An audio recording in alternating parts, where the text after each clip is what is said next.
তো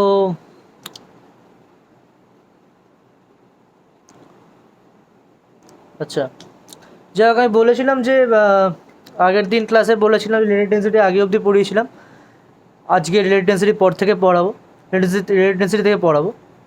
এবার কথা হচ্ছে যে আমি আগে একটা ভিডিও করেছিলাম, সেই ভিডিওটা আশা করি তোমরা সবাই দেখেছো, বুঝেওছো, কারণ সবাই আমাকে ফিডব্যাক দিয়েছে বুঝেছে, একজন বাদ দিয়ে, একজন আমাকে ফিডব্যাক দেয়নি, আমি তার নামটা বলছি না।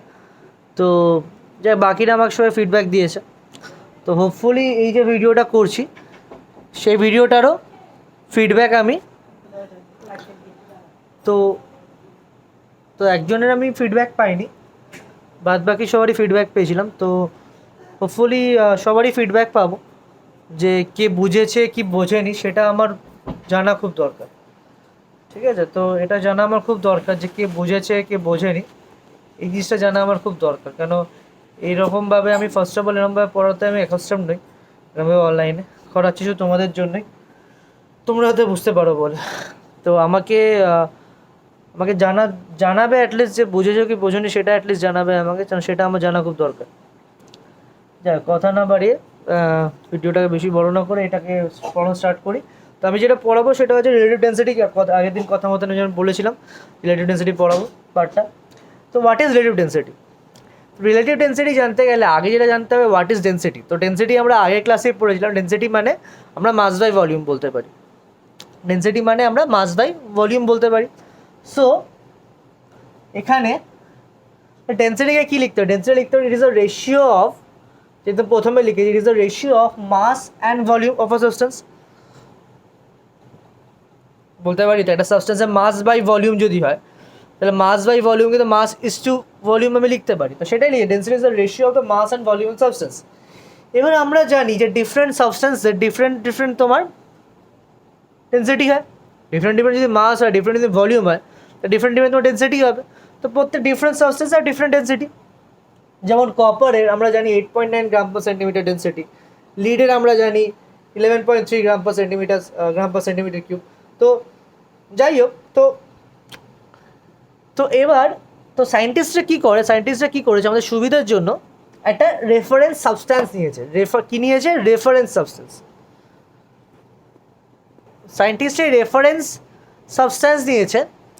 তো এই রেফারেন্স সাবস্ট্যান্স সাথে কী হয়, বাকি সাবস্ট্যান্সের ডেন্সিটি তার সাথে কম্পেয়ার করা। এই রেফারেন্স সাবস্টেন্সের ডেন্সিটি, সেই ডেন্সিটির সাথে বাকি সাবস্টেন্সের ডেন্সিটির সাথে সেটা তোমার কম্পেয়ার করা হয়। তো রেফারেন্স সাবস্টেন্স বলতে আমরা সায়েন্টিস্টরা বেসিক্যালি ওয়াটারকে নেয়।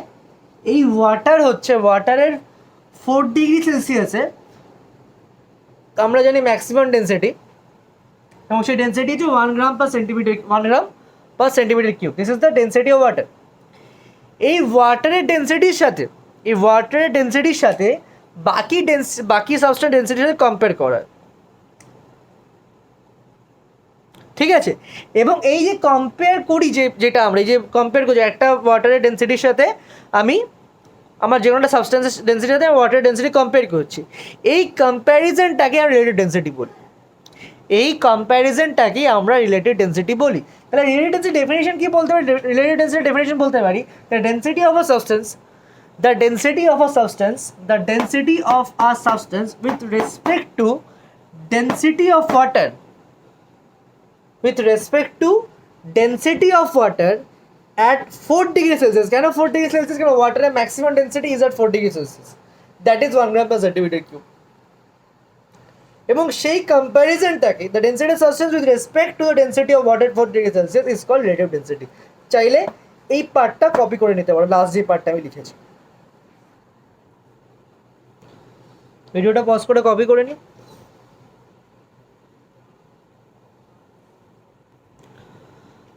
তো তাহলে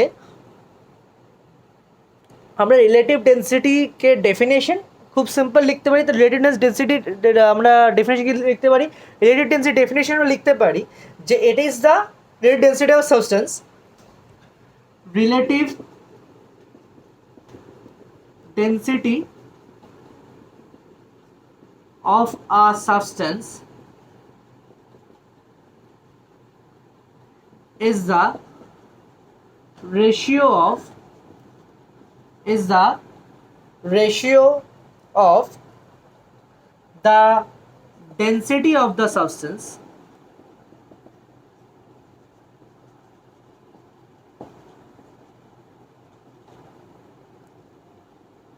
and the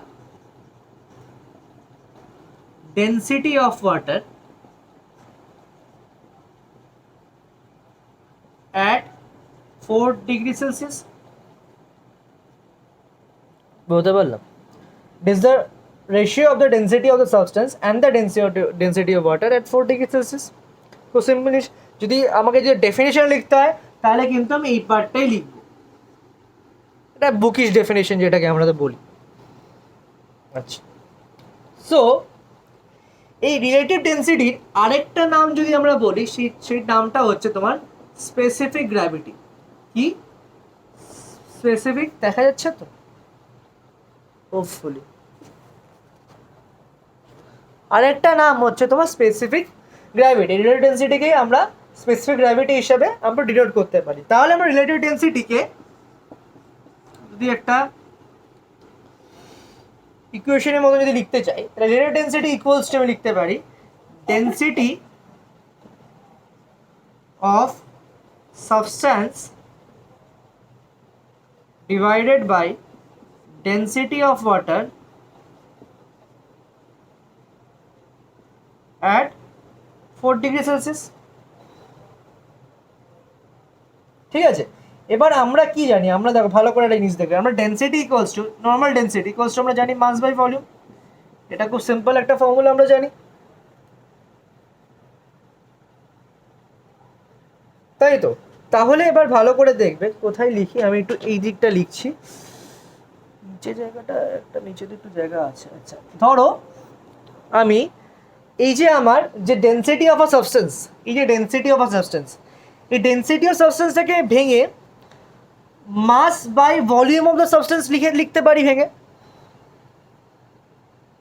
ব্যাপারটা বুঝতে পারলে কিনা দেখো, এই যে আমাদের যে ডেন্সিটি অফ সাবস্টেন্স, ডেন্সিটি মানে মাস বাই ভলিউম, তাহলে ডেন্সিটি অফ সাবস্টেন্সকে ভেঙে mass by volume of the substance আমি লিখতে পারি। আবার এই যে density of water at 4 degree Celsius, এটাকে ভেঙে আমি মাস of what mass by volume of water at 4 degree Celsius में लिखते पारी। mass of water 4 degree Celsius by volume of water at 4 degree Celsius, simple as that ভেঙে লিখতে পারি। তো সেটাই আমি লিখছি, দেখো আমার RD equals to, দেখা যাচ্ছে RD equals to, এটা শর্টে লিখছি, mass of the substance divided by volume of the substance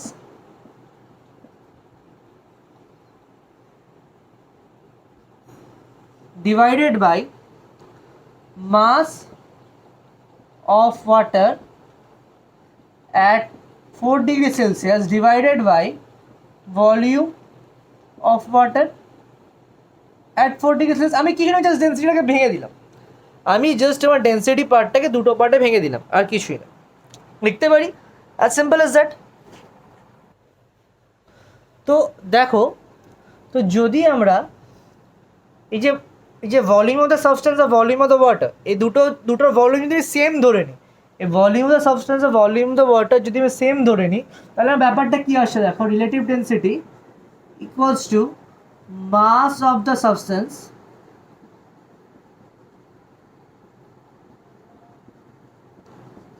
divided by mass of water at 4 degree Celsius। এটা তখনই হতে পারে, এটা কিন্তু সবসময় হবে না ভাই, এটা সবসময় হবে না, এটা তখনই হতে পারে if the volume of water and the substance যেটা আছে আর কি are equal,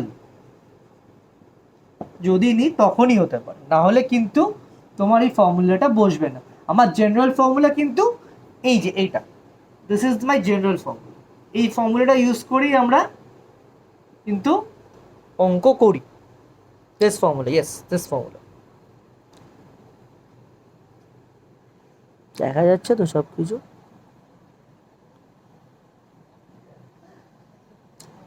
ঠিক আছে, এই হচ্ছে ব্যাপার। তো তো মজার ব্যাপার হলো যে এই রিলেটিভ ডেন্সিটি দিয়ে এই রিলেটিভ ডেন্সিটি দিয়ে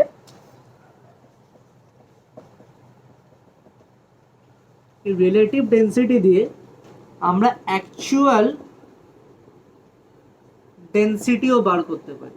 আমরা মজার ব্যাপার এটা, রিলেটিভ ডেন্সিটি দিয়ে আমরা অ্যাকচুয়াল ডেন্সিটিও বার করতে পারি। তো সেটা বার করার ফর্মুলা হচ্ছে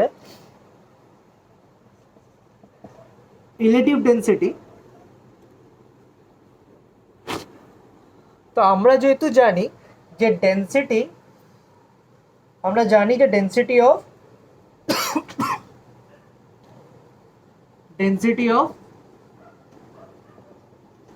ওয়াটার আমরা জানি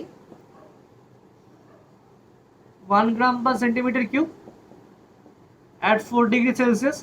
তো আমরা কিচ্ছু করবো না, আমরা যদি ডেন্সিটি বার করতে, অনেকে হচ্ছে তোমার 1 গ্রামকে যদি আমি লিখতে এরকমভাবে লিখতে 1000 গ্রাম, সরি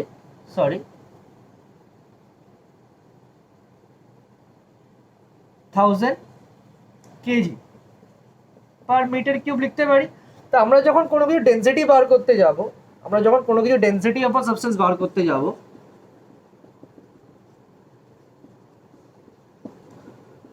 তখন আমরা কিছুই করব না, আমরা এই রিলেটিভ ডেন্সিটি, একটা অবজেক্টের রিলেটিভ ডেন্সিটি আরডি যেটা আছে তার সাথে আমি 1 gram per centimetre cube multiply করে দেবো।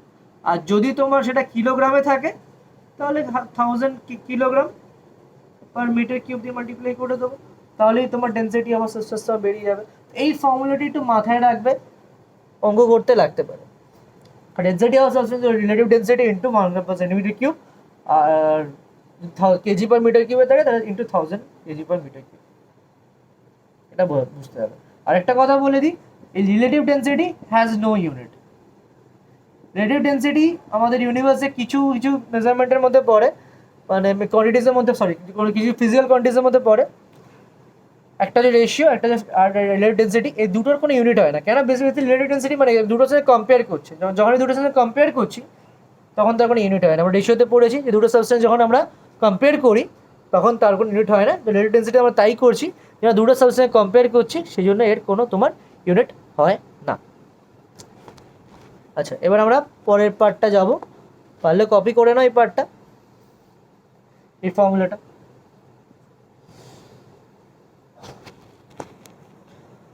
তো এবার আমরা যেটা দেখবো সেটা হচ্ছে determination relative density of a liquid. একটা লিকুইডের রিলেটিভ ডেন্সিটি আর ডি কী করে বার করবো? তো এটা লিকুইড রিলেটিভ ডেন্সিটি আমরা বার করবো হচ্ছে সেই ইনস্ট্রুমেন্টের নাম হচ্ছে specific gravity bottle or relative density bottle. যে ইনস্ট্রুমেন্ট দিয়ে আমরা রিলেটিভ ডেন্সিটি লিকুইড বার করি সেই ইনস্ট্রুমেন্টের নাম হচ্ছে, বা সেই বোটলটার নাম হচ্ছে, ইনস্ট্রুমেন্ট কথাটা বলা একটু বেশি ইয়ে হয়ে যাবে, সাইন্টিফিক্যালি হয়ে যাবে কথাটা, কিন্তু যদি সেই বোটলটার নাম যদি আমরা বলি, সেই বোটলটার নাম হচ্ছে specific gravity bottle, relative density bottle. তো যেটা ব্যাপার, আর এটাকে অনেকে আমরা মাইক্রোমিটারও বলি। তো এবার যাই হোক, আমার কথা হচ্ছে যে এটা কি, হোয়াট ইজ দিস, মানে তোমার এই স্পেসিফিক গ্র্যাভিটি বোটলটা কি? স্পেসিফিক গ্র্যাভিটি বোটল হচ্ছে, 1 মিনিট দাঁড়া,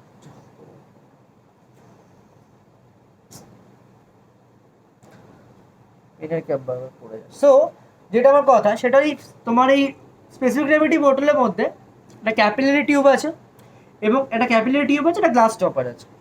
একটা ক্যাপিলারি টিউব আছে, একটা তোমার গ্লাস টপার। এই যে তুমি দেখতে পাচ্ছ, এটা হচ্ছে ক্যাপিলারি টিউব, আর এটা তোমার গ্লাস টপার। এরকম একটা জায়গায় থাকে গ্লাস টপারটা। এবার এই যে ক্যাপিলারি টিউবটা যেখানে থাকে অ্যাকচুয়ালি, সেটা অ্যাকচুয়ালি বোটলের মার্কিংটা বোঝানো হয়। সেটা আর কি বেসিক্যালি এই বোটলের মার্কিংটাকে বোঝানো হয়, মানে এই বোটলটা শুরু হচ্ছে আর কি, সেটাও আর কি এই ক্যাপিলারি টিউবটা দিয়ে বোঝানো হয়। এটা ফিক্স, এবং সেটা একটা ফিক্সড ক্যাপাসিটি আছে। এই যে গ্লাস টপারটা দেখছো, এই গ্লাস টপারের মধ্যে একটা তোমার,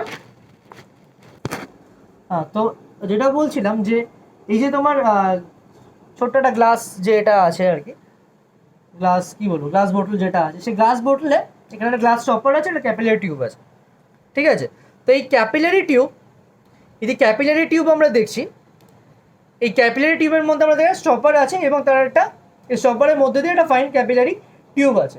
এবং এই ক্যাপিলারি টিউবের ফিক্সড ক্যাপাসিটি আছে, সেই ফিক্সড ক্যাপাসিটিটা কী করে বোতলে মার্কিংটাকে বোঝানো হয়। এবং এবার আমি এর মধ্যে জল ঢাললাম, আমি এই বোতলটাতে জল ঢাললাম, মানে আফটার ফিলিং দ্য বোতল কমপ্লিটলি উইথ দ্য লিকুইড, পুরোটা ভরে দিলাম জল।